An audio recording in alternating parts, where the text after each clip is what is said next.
Yo,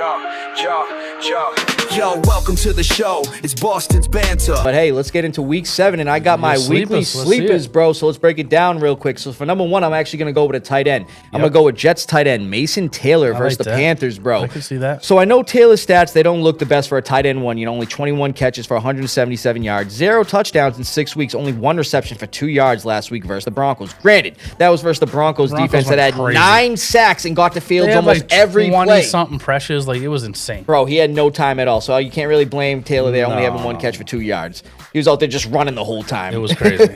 So this week versus Carolina, he has potential for Taylor to produce some good numbers. The Panthers have the 21st ranked red zone defense, an area of the field Taylor excelled at LSU. But not only that, Frankie, the Panthers have allowed the most yards to opposing tight ends, tied for 4th most in tight end yards, and tied for 3rd most tight end touchdowns. So if the Jets O-line can hold up for Fields, Taylor could have a breakout game. I can see that for being a shootout, and Garrett Wilson's not going to play, as we already talked about. So, I mean, there's a lot of targets up for grabs. That's what I'm saying. Look for him in the red zone, too, if they get there. Nah, that's a great pick. Number 2, I got Bucs wide receiver Sterling Shepard at the line. So the Bucs are really banged up, especially at wide receiver. You know, Mecca Buka is expected to miss some time, like we were talking about. You still got Evans, who may come back, but he's banged up. He's not coming back this week either, I don't think. And Godwin's already listed as doubtful. That's so what I'm saying, bro. So he's the veteran's probably gonna be getting some looks along with the Johnson brothers, I call them, Tez Johnson and Cameron Johnson. Yeah, I was gonna say. So like I was just talking about, even though Cameron and Tez Johnson got the potential after both of their big performances, this past week Shepard is the veteran of the group who had 51 yards on only 2 catches last week. So the big playability is there.